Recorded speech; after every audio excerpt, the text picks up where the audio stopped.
These are the top 5 tools that you'll need to start a pest control company in 2025. Relatively inexpensive, less than $1,000.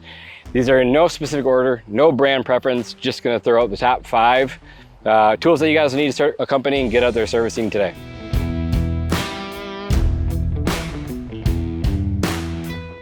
Number one of my favorite tools is gonna be your web pull with the Webster brush, like that. Less than $100. I think you're right around 100 for this one. This is a 30 foot, I believe. And then the Webster, the brush head is probably like 15 to 20. Again, this is gonna make the most visual impact for your customers. A lot of times with pest control, they really don't see a difference. It's not like you're going out and cleaning their house where they see a difference. You're gonna do pest control, you just don't see a lot of before and afters. Unless you're doing like knocking out a wasp nest, things like that, they can actually see visually. But if you're just doing reoccurring residential accounts, again, this is gonna make the biggest visual impact. You're gonna knock down the debris, knock down wasp nests, you knock down spider webs, go around soffits, fascia, doors, window frames, and really clean up the place. And then all of you guys that run into a lot of mud daubers, flip this thing over and scrape off the mud daubers with the bottom of the pole.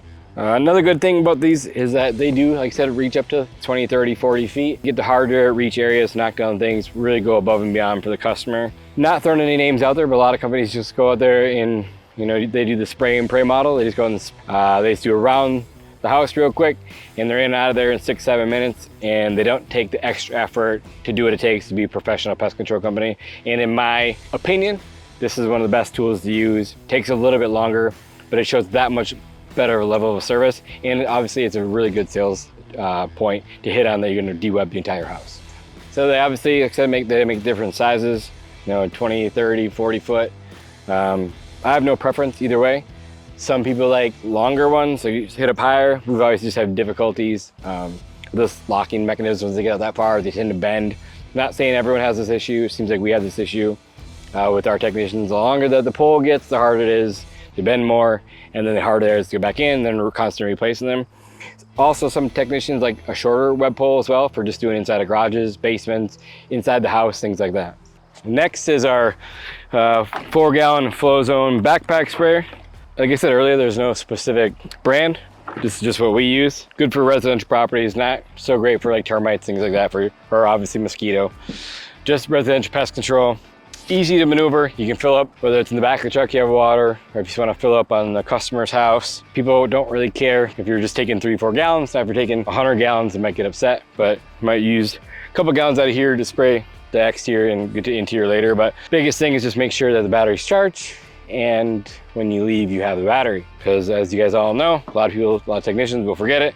We got to the point where we just have chargers inside the truck, so they're constantly charging inside the truck. So good way to get around that.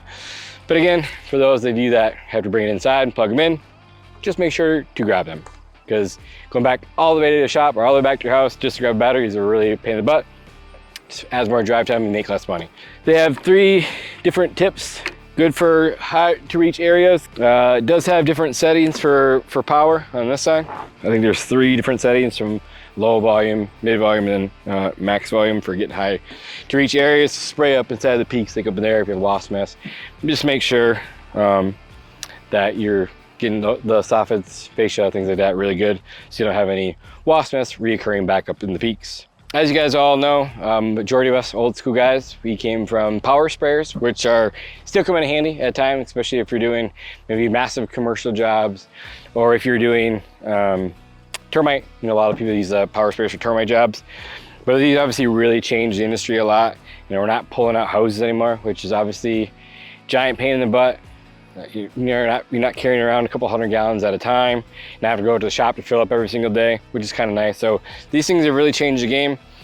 You guys have all pulled hose and got caught on the edge of a stupid little gnome that's in the yard that knocks over and breaks, or maybe it's a bird feeder that you pull around. It's just a pain in the butt. So this really changed the game when it comes to that.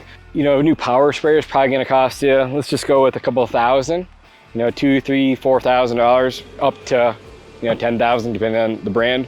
And if that breaks down, you're kind of just shit out of luck, to be honest with you. But these have really changed the game, because you can go buy a brand new one that same day. You can just go to the hardware store and just buy a new one of these for a couple $100, which is really nice. I like to start it up and then just have it cycle through the hose back into the sprayer, so it constantly is mixing before I go out and use it. But yeah, these are pretty awesome. You know, power sprays are still good for certain things, but for just residential pest control, I think this is the way to go. So it'll be number 3. No specific brand, just a 1-gallon sprayer in general. These are going to use for more exterior, like I said earlier, around doors, window frames, soffits, fascia, up in the eaves, around the foundation. Those are really good for a perimeter. And then these are going to be really good for interior services, commercial things like that. Now you don't have to apply a lot, more of a spot spray. They do have a crack and crevice tool on these. It comes with a little hose attachment that goes on the end to get inside cracks and crevices, which is really nice. And then the end just has an adjustment for a pin stream to a flat fan, and then like a medium flat fan, and then like a large, small flat fan. And then again, just the spot right here for the tool for the hose for the crack and crevice, which is really nice.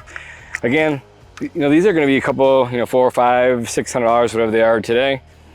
But you don't need something like this. You can just go to a hardware store and buy a cheap pump sprayer for $100. But honestly, you get what you pay for these. You can buy a lot of the rebuild kits really cheap. They last a long time. They're super durable. Hardly have any issues with them. With this sprayer, it's going to be more for directed towards, like I said, exterior services. You're going to want 3 to 4 gallons at a time to around the whole property. You're not going to want to take this inside. It's too big. You bend over to spray underneath the countertop, and it could potentially spill all over. It's a lot of weight on you. It's a pain in the butt, which you guys, if you have serviced before, you guys know what I'm talking about. But if you haven't serviced yet, great for exterior, not so great for interior. Whereas you walk inside a commercial property with one of these, or inside of a residential property, it's just a lot easier to hold in your hands, spread underneath the countertops, commercial settings in restaurants, underneath, you know, countertops, underneath refrigerators, just things like that. A lot easier to maneuver, get down on the ground, and spot spray around with a B&G sprayer over a power sprayer like this one. And then obviously we branded them pink. You don't have to do this when you first start out, but this is our color, this is our brand, investing heavily into our brand, and then this is what we roll with. So that was really cool that they had separate covers. But again, we're just talking about the top 5 tools that we need to go start a pest control company today in 2025. And this right here is definitely in the top 3. You gotta have it. Okay, number 4, gonna go with a bulb duster. And it was really hard to narrow it down to 5 tools that I'd use for pest control, because I just keep looking in here going, I'd use that, but we're gonna go keep this in top number 4. Obviously, if you guys have done pest control, you know that these come in very, very handy. There's dust inside here. Pour the dust in there, you kind of see it coming out already. And what's cool about the dust is it lasts a really long time. I think they claim up to a year. And so if you're doing crack and crevice treatments in wall voids, if you're doing outlets, things like that, again, just very handy to have. Things like that, bed bugs, whatever you guys may be doing. These are just really good way to treat if you can't get a sprayer in there. Pretty simple. You just give it a little squeeze, see some dust that comes out. Almost the less the better. You don't want to have too much on there. You don't want to have the bugs know it's there. So you just want to find dust in there. So just going to give her a little puff. Highly recommend that everyone gets one of these. Again, you don't need this brand, but this is just the ones that we chose. Our technicians like. Again, they're less than, you know, I think they're less than $50. But a good way to not just have to use the dust, because the dust comes with a tip like that I've seen a lot of people just squeeze that in there. And I just don't like, you try to tip it over to get inside and it just kind of spills out too much. So I just highly recommend just getting a bulb duster and just giving it a little squeeze and inside crack crevice or outlets or whatever you guys are using it for. Really good tool you guys should have. And last but not least, I feel like I'd get roasted on YouTube if I didn't have some inspection tools. So number 1 is going to be an LED flashlight, which is obviously good for doing inspections, hard to reach areas, attics, basements, crawl spaces, any place that you might need a light. I feel like a lot of old timers might still use flashlights, but honestly in 2025, I mean, maybe it's just me, but I feel like most of the industry probably just uses their cell phone and get content at the same time, like take lots of videos, lots of pictures for the customers too. So instead of holding, you know, my flashlight in one hand and using my phone in the other, I just turn my flashlight on the phone and get it all at once. Make sure I get a lot of pictures and videos. But again, some sort of light tool, highly recommend to add to your arsenal. And then there's a bonus, a mirror, which it kind of looks like you're going to the dentist back in the day. They're actually really coming really handy for like seeing around corners, looking for hard bridge areas behind walls, inside cracks and crevices that you just can't see what's going on.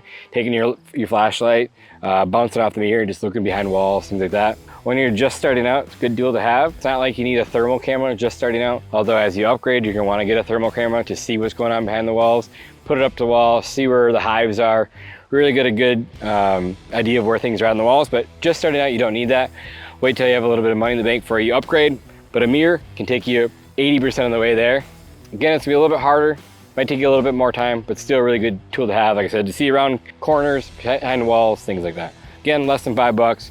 So with residential pest control, you're gonna have to do a lot of jumping in attics, get down a lot of crawl spaces, and really do a good inspection. I feel like every single, residential pest control job that you do, no matter which service, should have a really good inspection to begin with. Figure out what's going on at the property, where the bugs, rodents are coming from, insects or rodents are coming from. Really find their harborage areas. So do make sure you're doing a really good inspection off the rip is probably a good idea.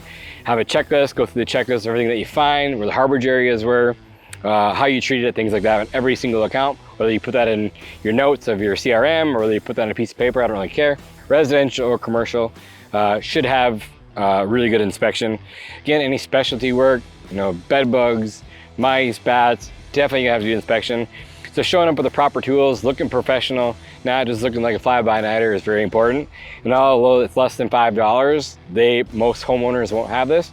And if you're inspecting, behind walls, in cracks and crevices, you're really doing a detailed inspection is a really good idea. I think they say that 2/3 to 3/4 of your time doing inspections should be finding, you're looking at the old existing areas, and then 1/4 to 1/3 of your time should be inspecting for new bugs that maybe you didn't see or rodents that you didn't see the prior inspection. So we didn't talk about any products specifically. These are just tools that you're gonna need. Obviously, there's gonna be a lot more tools that you're gonna need to add to your arsenal. I'm sure you guys are gonna have a bazillion comments saying, no, you need this, this, and this. Throw them in the comments, I appreciate it. But in my opinion, these are the first 5 tools that you'll need to start a pest control company for residential in 2025. So if you wanna learn more about pest control, make sure to give us a follow. This was helpful. If you have any comments, concerns, anything like that, any questions, make sure to drop them in the comment below. I'd love to hear you guys' feedback. And if you guys want to become a partner, we're always looking. There's a form in the link below, and fill out the form and we'll reach out to you and see if it's a good fit. Thanks for watching.